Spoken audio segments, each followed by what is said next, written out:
Welcome, fellow veterans. From the tip of the spear to in the rear with the gear. I went from active duty infantry to reserve component logistician.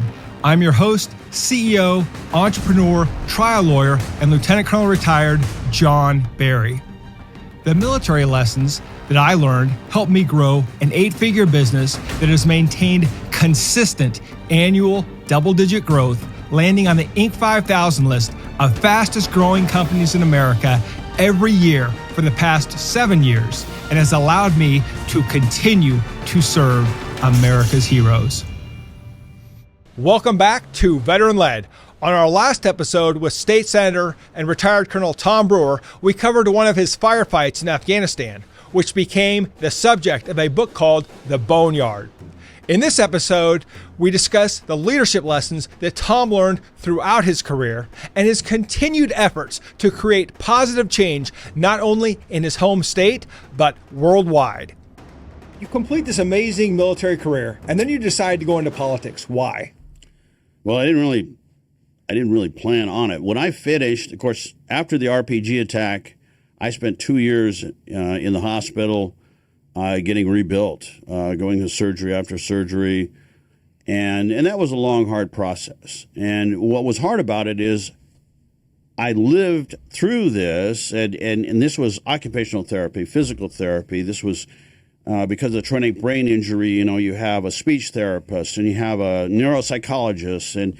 And so literally your whole day, every day was going from doctor to doctor to doctor. Now, fortunately, Madonna is great, and then they're who worked with me. But I literally 2 years of my life was spent trying to get back to normal. And I was trying to get that so I could redeploy. And at the end of it, the Army does an eval and says, you're too broken and we're going to retire you. Well, the whole goal you work for just got yanked out from underneath you. And I was in a bad place. I was like, you know what, this is so hard to figure out what to do now, because everything you have done in your life evolves around serving your country and going and doing things in faraway places to represent your country. And now I'm left, kind of crippled up with a cup of coffee in the morning, scratching my head, wondering what to do. Well, fortunately, I was blessed to get a call from a guy in Montana. And he goes, listen, we have a new program we're starting. So through Wounded Warriors, it's to do equine with wounded soldiers, and we'd like you to come in and be a part of this. Well, I grew up on a horse. I mean, that's what our primary means of transportation when I was a kid. And my father had packed hunters into the mountains. So I knew how to do that part of it, a little rusty because it had been a number of years. But I said, that might be good. It's something to do and get me out of this kind of dark place I'm at. And I went to Montana, just outside of Bozeman, and went through the equine training, which was really kind of a walk in the park for me. But there was a lot of wounded soldiers that were there. This was all new to them. And all of a sudden, I realized I was teaching them how to saddle horses and how to care for horses and how to trim hooves. And it felt like a natural fit because I understood where they were in this dark place. And they were trying to go from no life. As a matter of fact, a couple of them had already attempted suicide, to a place where they were learning something new. And they were finding out that this world where they didn't feel like they had any value, all of a sudden they did have value. And they were learning something new, and they were enjoying it. And then after the first 5 or 6 days, then we took them into the mountains for a week. And we taught them how to start fires with just sticks, mostly native traditional skills, which just happened to know a few of them. And how to navigate in the daytime without a compass, and how to kind of manage the terrain there, understanding where to go, where not to go on horseback. And so what happened was, all of a sudden I went from being kind of in a dark place to where I kind of enjoyed what I was doing. So they said, well, would you stay here and be an instructor? I said, sure, love to. And really for the next 2 years, during the season that we could ride, was up there doing that. And I saw guys had lost limbs and were trying to understand how to use the replacement limbs. All of a sudden, get this level of confidence that they could ride a horse and they could hold reins with a hook or a replacement hand or whatever it might be, and use a leg that wasn't their leg. And probably the one that won my heart the most was a young man from Massachusetts who had been shot in the head in Iraq, in Fallujah, and had lost part of his brain. And the part of his brain that he'd lost was his short-term memory. So we would teach him how to saddle a horse, and the next day he wouldn't remember, so we'd have to teach him again. And what happened was on about the third or fourth day, it transitioned to long-term memory, and then he could remember. And so we continued to work with him and kept him over for a second class. And it was through this process that he was able to learn to ride, learn to pack, learn how to do all these things. And he went from someone who literally had sat at home, staring at a wall, thinking that his life was over, to trying out for the police department in Boston. Now, he could be a police officer because of his injuries, but what he could do, he did a service, kind of like a resource officer in the schools. And he would go in and teach and do things, and took him from no value to really someone who was contributing back to his community. And so you were doing something where you felt you were making the world a better place. And I had family come to me and they said, listen, we want you to run for the legislature. And I said, guys, I'm not a politician. I don't know anything about being a politician. Yeah, as a leader, you were the anti-politician. Yeah, really, you were the guy that told us how it was. You were never, now Tom Brewer was known as the anti-politician of officers, the one who always put the team first. So that's why I'm so curious. So the family asks you to do it and you say, I'm not a politician. So how do they twist your arm? Well, what they did is they talked about all of the things that needed to be done that were being neglected. And the guy who had the job had promised to do all these things and hadn't done them. He was up for re-election, and he was going to win by default because no one was running against him.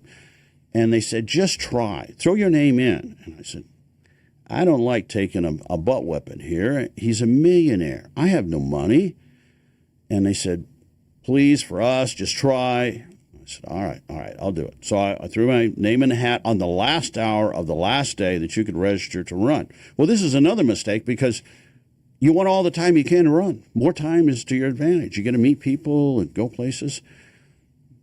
Well, to my absolute shock, because I went to a few sale barns and a few events, but I had 2 months between registering and the primary. In the primary, I beat him over 1,000 votes. And didn't do anything, didn't spend any money, just drove around, visited some people. Unfortunately, what that did is unleash the dogs of hell upon me in that he was able to generate hundreds of thousands of dollars to run against me. Well, I didn't have any money to run against him.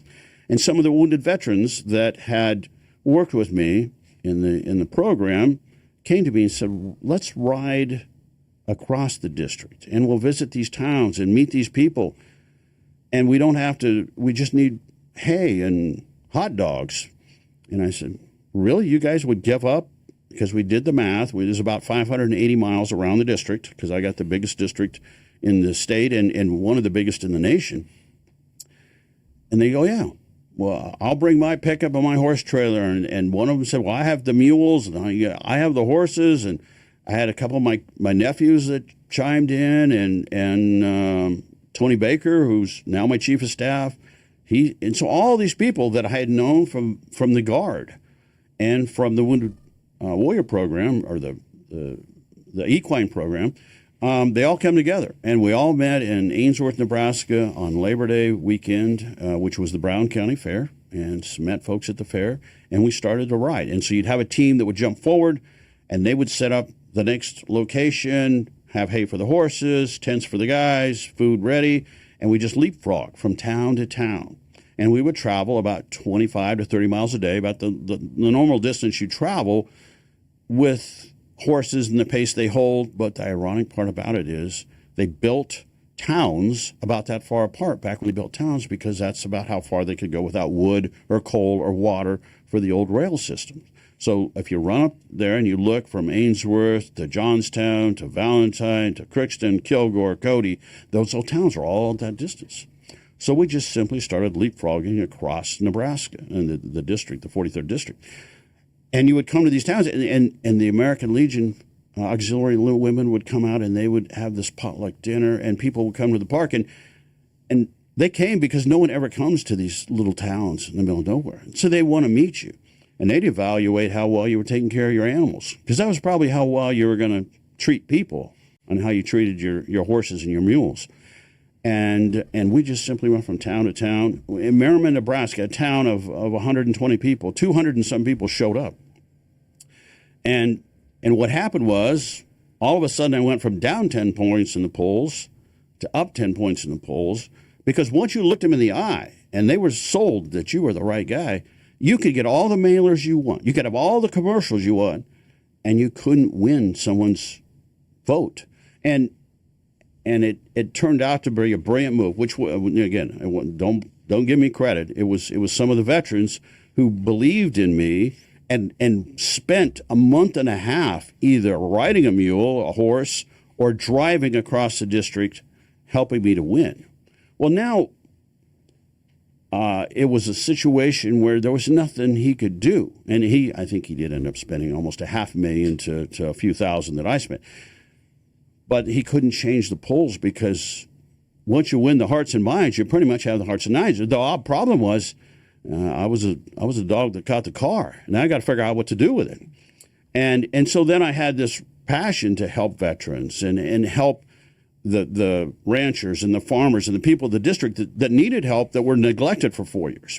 And so now I felt very obligated. And there were Native issues too. Remember that we were the ones, as soon as I hit the ground there, that took on White Clay.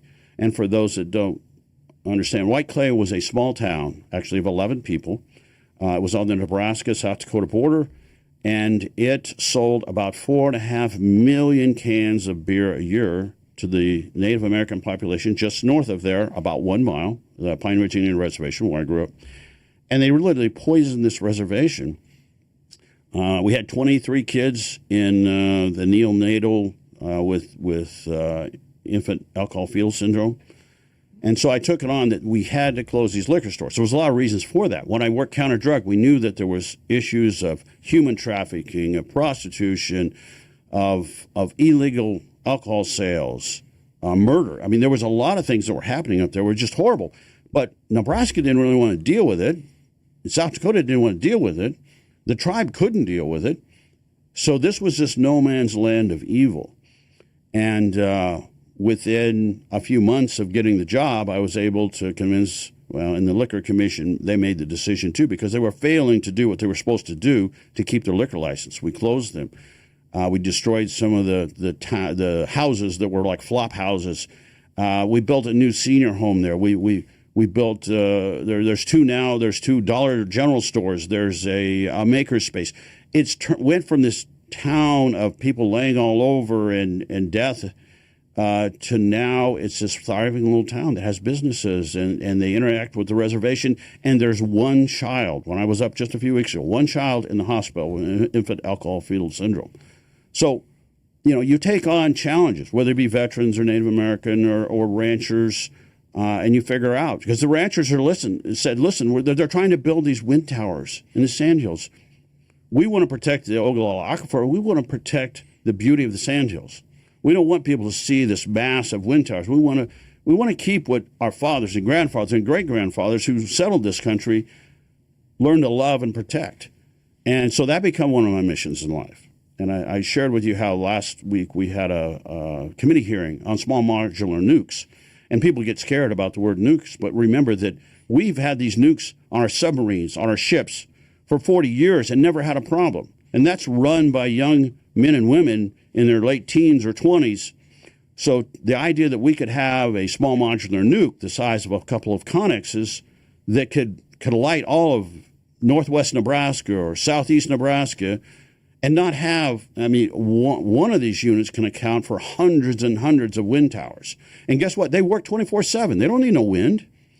So there's all kinds of issues. But what you learn when you become a senator is that you have so much responsibility to fix things, and you can either work long hours and do it or just let folks down. And I never want to. And I was blessed to have a great staff. I have a great staff.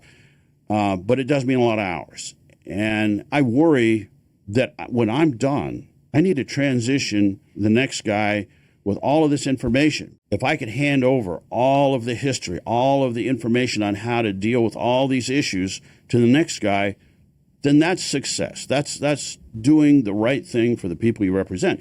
And I went from this anti-politician to, I was a politician, but I wasn't a politician in the sense that I told them things and then did something else.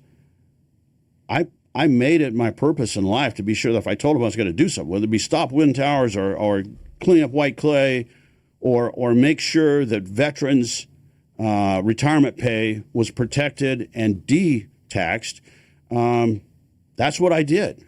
Because that's all you're going to have left when the dust settles. And sometimes I see these guys who become colonels or generals in the Guard on active duty, and when they're done, they cut the ties, they walk away, they go somewhere and do something, but that association with the men who helped them, protected them, and made their careers possible are gone, and they don't do anything to help them. And I always felt that if you're helping me be successful and you're there when I need you, whether it be on a shooting team or where it be Katrina or wherever it might be, I have an obligation to help you in every way I can. Now, if that means free parking permits so you can go to state parks, if that means hunting licenses, if that means detaxing your retirements, there's all these things, homestead exemption for veterans, all these things we're working. That makes their lives better beyond retirement. And that's my way of saying thank you. Thank you for being there when I needed you. But that's what we need more of in the Nebraska legislature are veterans who are willing to really do some hard work and remember the veterans so that they don't walk away and give nothing back. And that's what has always troubled me is if you are blessed enough to be able to have a military career and move up into whatever rank as an NCO, as an officer, and then to sever that, walk away from everyone and never give anything back, you've done an injustice. And I think at that point, too, you've lost the most important thing, which is that camaraderie and that understanding of all the lessons. Tell us just a little bit about your family and, of course, the story about the Blood Wings. And for those of you that are listening, don't know about Airborne School and Blood Wings, back when I went through it was still a thing. You would, when you'd finish jump school after 3 weeks, at the ceremony, you would get a airborne qualified soldier would give you your wings and they would pound it into your chest with they would take the backs off. And so these two bars would go straight in your chest and they'd pound it into your chest and there'd be a little bit of blood and they pulled it out. And that was part of the ritual. Well, Army didn't like that so much. People complained, thought it might be hazing. And so that went away, but it doesn't go away for some heroes. So let's hear about your family's involvement in the military and of course the Blood Wing story. Well, I think I'd have to start by just sharing a little about my father. So my father is as rough as a human could be. Some compare him to Rooster Cogburn for a number of reasons. He only has one eye, wears a patch. He was Ranger Class 2, so he's old school Ranger. That means the second class to earn a Ranger tab was your father. That's correct. And he went to Korea. Back then, the Rangers were put into companies. They were used for long-range reconnaissance, kind of like the LRS. And he was assigned to the 2nd Infantry Division, ironically, the Indian Head Division. And he was wounded twice, once by a mortar round that landed in the foxhole he was in. The second time was a jump into Seoul as they were retaking Seoul. And he was bayoneted in the chest as he was trying to get up from doing a PLF, a parachute landing fall, and literally was stuck to the frozen ground with a Chinese bayonet, and was able to deal with the guy that stabbed him. The problem was he couldn't get up from the ground because he was literally like a tent peg stuck to the ground there and had to wait for one of his buddies to come and unstick him. Well, the other thing was they were isolated and they had jumped behind the enemy, so there wasn't any way to evac him. So he basically just had to kind of suck it up and get through it. But he did and went to Tripler, and then when he was done, he was sent back to the United States. They defused the Rangers into different units. He was diffused into the 82nd Airborne, And ironically, he was only there for a few months, and they sent him to Nevada for what was called Operation Upshot Knothole. And Upshot Knothole was where they had the 82nd troopers dig foxholes and get down in them, and then they detonated a nuclear device relatively close to them. And it was to see if soldiers would break and run under a nuclear attack. And I got a kick out of my dad. He said, when the flash happened, he said, you were sitting in this foxhole as low as you could get, and you could look and see the bones in your hand from this flash is how bright it was there. And he said the idea of getting up and running was nowhere in his mindset whatsoever. He wanted to dig deeper in that hole, but he had an interesting military career, but he wanted to come back. At heart, he was a cowboy at heart. So he came back and he cowboyed. He guided hunters. When I was small, we were dehorning some yearlings, and the horn was about the size of your thumb, and the yearling threw the horn as he was trying to dehorn it and run the horn into his eye, and that's how he lost his eye. But he wears a patch. He is very similar to Rooster Cogburn, very, very grumpy, but also he was, sometimes having someone harsh who's mentoring you is good because life is hard. And if you grow up soft, you live soft. And there wasn't a lot of soft when it come to my old man. He, you didn't get anything extra to eat or any extra sleep because there was plenty of work to do. But that paid off later in life. But he was in his late 80s when my daughter, Kaylee, graduated from airborne school. And I came to him and I said, Dad, would you like to go? Because that's a long flight, all the way down to Columbus. And he said, yeah, I could do it. So we went down, and he did well. We're getting him off the plane, getting in a rental car, and we're driving on to Fort Benning, and he sees the jump towers, and he looks around, and took him up by Harmony Church, because that's, of course, where he graduated back then. And he goes, I cannot believe how much this place has changed.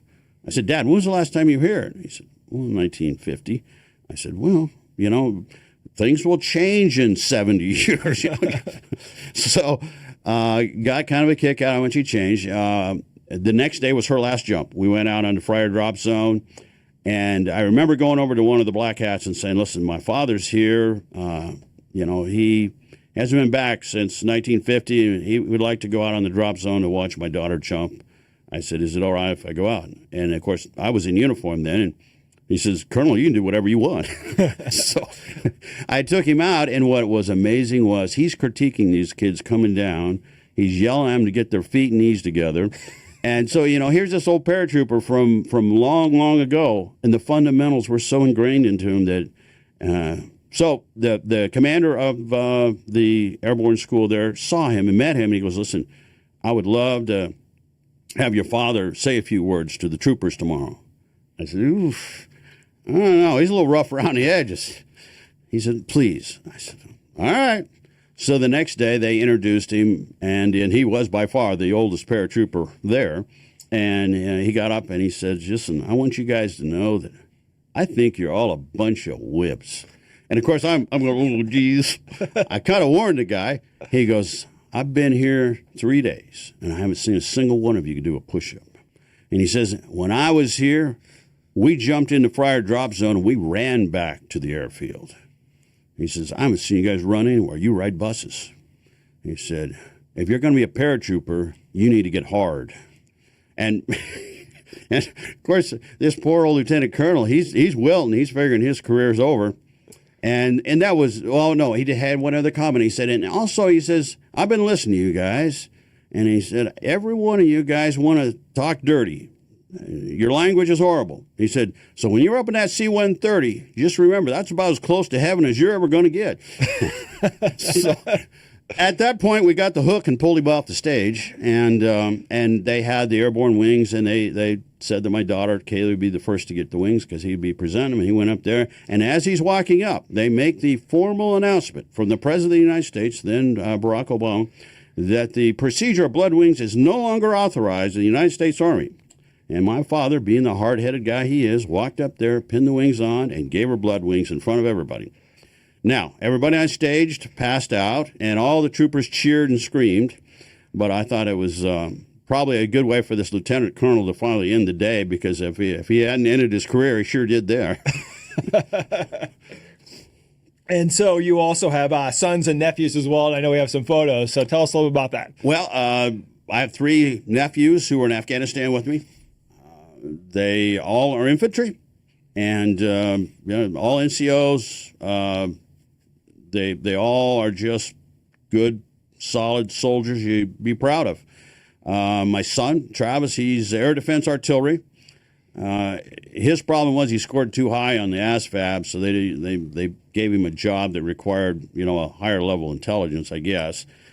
He programs computers and figures out how to keep the enemy jets from getting too close. But my one nephew, Steve, is the sergeant major for the Airborne Infantry Battalion here in Nebraska. And I had a chance to see him at my uncle's funeral last week. Got a picture of him and myself and my father together, the 3 Rangers. And we have my nephew's son, who is in Ranger school now. So we will soon have 4 generations of Rangers together. And I'm hoping to be able to take Dad down to his Ranger graduation to pin his tab on. Wow. Amazing.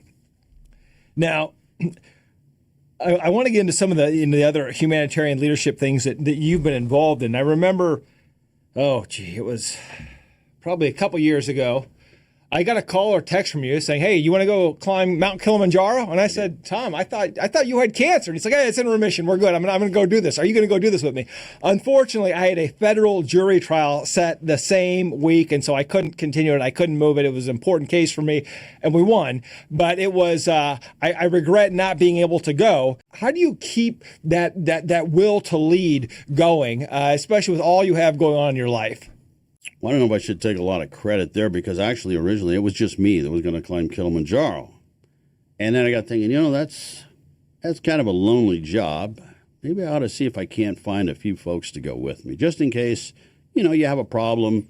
You hate to be alone in a foreign country and all that. It was harder than I thought. First day you start in a tropical rainforest, and the first day, and I could tell I had not drank enough water. I was in trouble. So I actually stayed up part of the night slamming water, because I think Ranger School and places kind of let you understand your body and know when you're in trouble.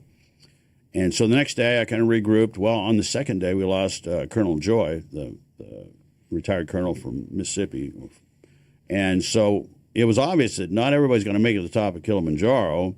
But I really wanted to. And I knew that short of having a broken leg, and even if I had a broken leg, I might stumble on the stub if I had to, but I wanted to get up Kilimanjaro. It was a personal thing now. And as time went on and we got higher, I did better in the thinner air than I did down below. And lo and behold, when I got to the top of Kilimanjaro, you have these things in life where you stop just for a moment and you look around and you realize that you'll never, ever be in this place again, that this will be a once-in-a-lifetime thing. And you want to breathe it in. You want to hold it forever, but it isn't long, and of course you can only stay at 20,000 feet about so long, and you're not going to do well anyway. But I never regretted it. I was in pain at times because I had both ankles fused from bad parachute jumps, but when I was done and looked back, no regrets. It was a great trip. It was good people. It was a good time, and I think at the point you quit having bucket list stuff, that's when life really ends, and you're just treading time. And I don't ever want to be treading time. Well, I want to be churning and burning to the very end. Well, and after that, you did. And let's talk a little about Ukraine, because you grew up presumably a Cold War soldier. That's how I learned back before Bosnia. I was in Bosnia in '99, but before the train up was, we're going to fight the Russians. And so we learned all about their doctrine and their tactics. And then Ukraine blows up, and you're on the first thing smoking over there. You were over there before it even happened. So tell us a little about your humanitarian missions over there. Well, actually, they weren't humanitarian missions. What happened was, in 2010, we did not have enough helicopters to do the counter-narcotics mission. So we purchased 22 helicopters from the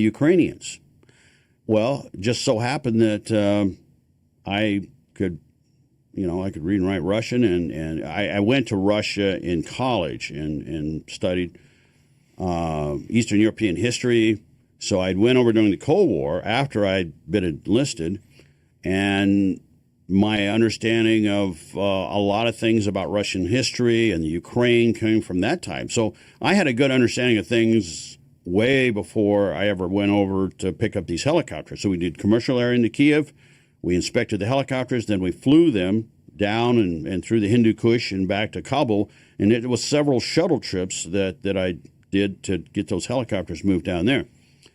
And the people of the Ukraine were so welcoming and so warm, and I just kind of fell in love with the place. So then when February of 2022 rolled around and I saw what the Russians did, it really affected me, because what we, as you said, what we thought would happen did happen to them. And the very vehicles that we studied how to defeat were the ones they were using. And I thought, you know what, I want to go see myself. I want to be able to know that I contributed somehow to helping them. My problem was I didn't speak Ukrainian, didn't know anybody in the Ukraine personally. So I was blessed to have a Nebraskan, a kid from the town of Elmwood, who was over there. And he was at, excuse me, he was at a church camp in February of 2022 when the war started. He was helping, and at 4:30 in the morning, the bombs started raining in very close to where he was at. He was near an airfield. And he started a mission to shuttle women and children out of the Ukraine that lasted for months. Well, I sent him an email, and I said, listen, I'm looking at coming to the Ukraine. Can you help me? And he goes, yeah. Meet me in Lviv. So we set a time and a place, and we met, and he found a young man who was part of the church, support team, who spoke wonderful English. He became my interpreter, a kid by the name of Bogdan. And his father was a mechanic, and he found a vehicle for us. And so they met me in the town of Lviv, which is just over the Polish border, and we started driving around the Ukraine. Well, what I didn't understand is that Ukraine is kind of like small-town America. He started making calls.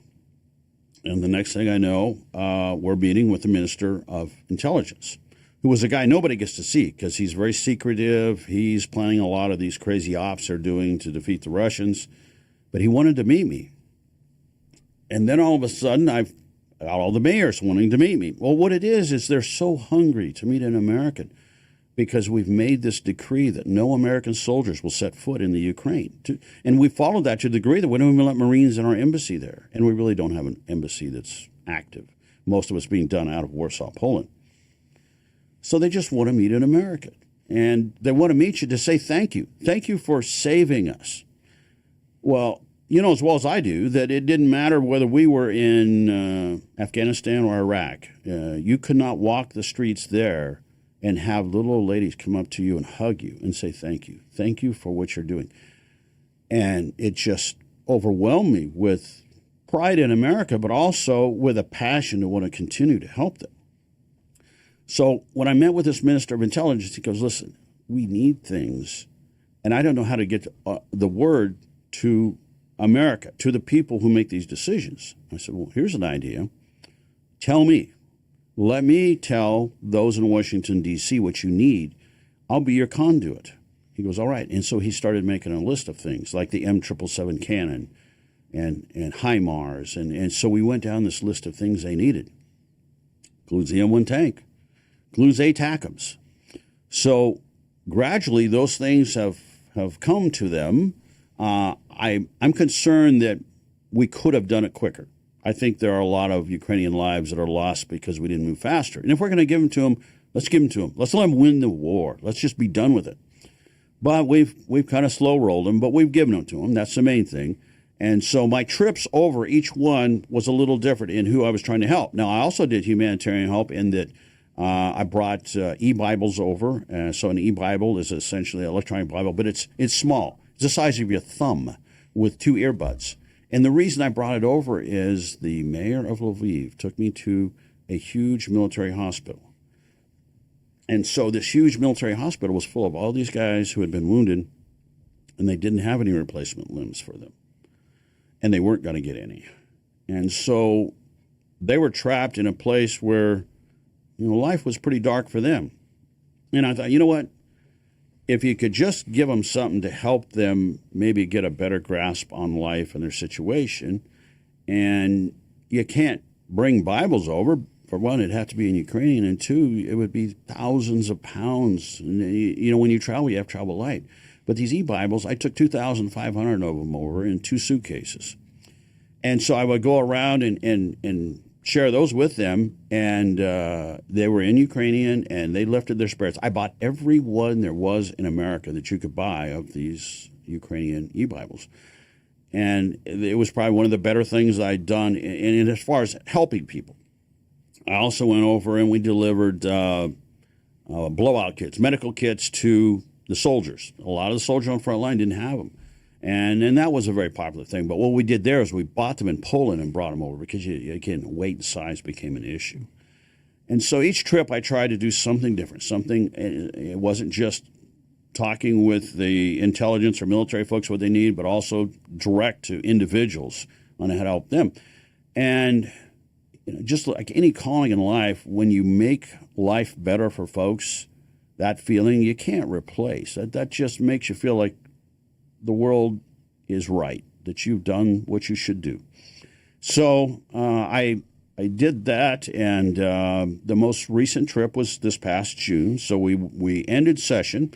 The last day of session, I was on a plane to the Ukraine. And this one, now they know me. And so when I hit the ground, I have already scheduled appointments with the Deputy Minister of Defense, the Minister of Intelligence, the Minister of Agriculture, because they see that when this war is over, they're going to need a lot of things like grain bins. They're going to need corn seed. They're going to need tractors. They're going to need combines. They're going to all these things.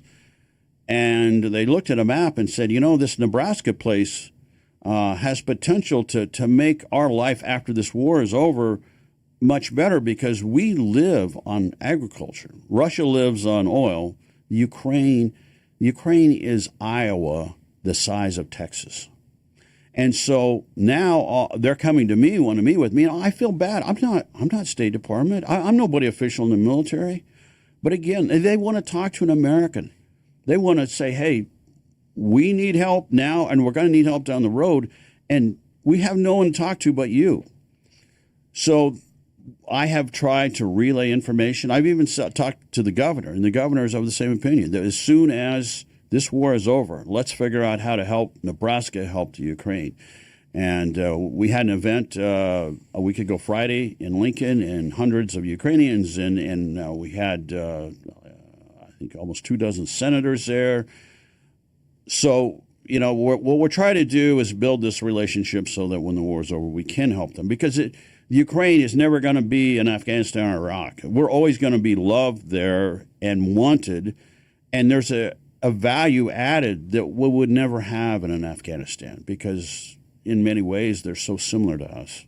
Well, and you've already handled this before, and the ranches and the farms in western Nebraska, and you understand what needs to happen and logistically how the support that they need, and so you become a very valuable team member to them. Now, I also know that while you're over there, you put yourself in harm's way again, and just by being over there. And I think you were even on the news over there, if I recall. And I think I even texted you back and said, Todd, you have a death wish? These people are going to see you, and they know who you are, and you're helping, and the Russians don't like that. But here you are, and putting yourself in harm's way, and I know there's some pretty dangerous situations over there.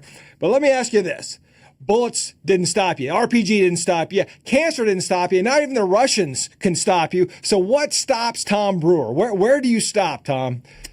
Well, probably Father Time is going to be the one that gets me in the end. But I guess the thing that I'm a little lost with now is that on or about the 20th day of April of 2024, I'll finish my time as a senator. And I'll have to figure out what to do with life. I'd like to think that I would go fly fishing and relax, because that's what people do when they retire. But I think I would fish for a few days and then kind of be lost, because I think the good Lord puts you on this planet for a set amount of time, and only He knows what that time is.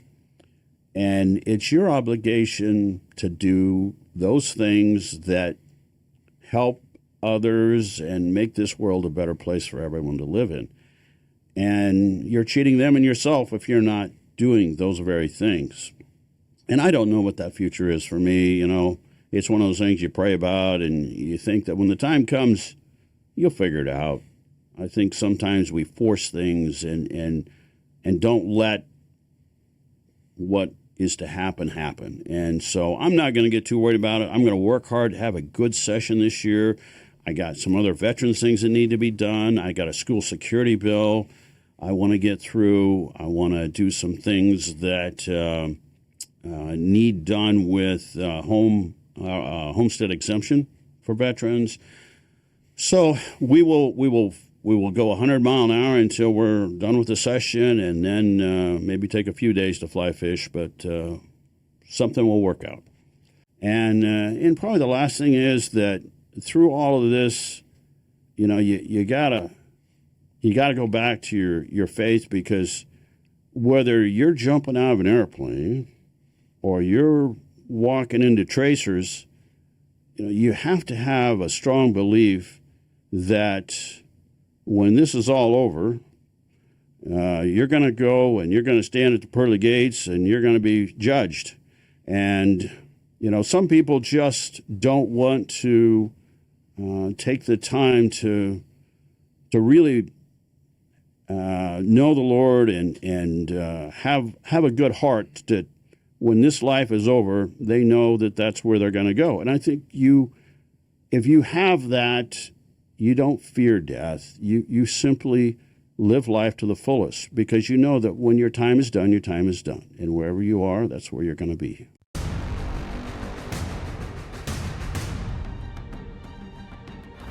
Thank you for joining us today on Veteran Led, where we pursue our mission of promoting veteran leadership in business, strengthening the veteran community, and getting veterans all of the benefits that they earned. If you know a leader who should be on the Veteran Led podcast, report to our online community by searching @Veteran Led on your favorite social channels and posting in the comments. We want to hear how your military challenges prepared you to lead your industry or community, and we will let the world know. And of course, hit subscribe and join me next time on Veteran Led.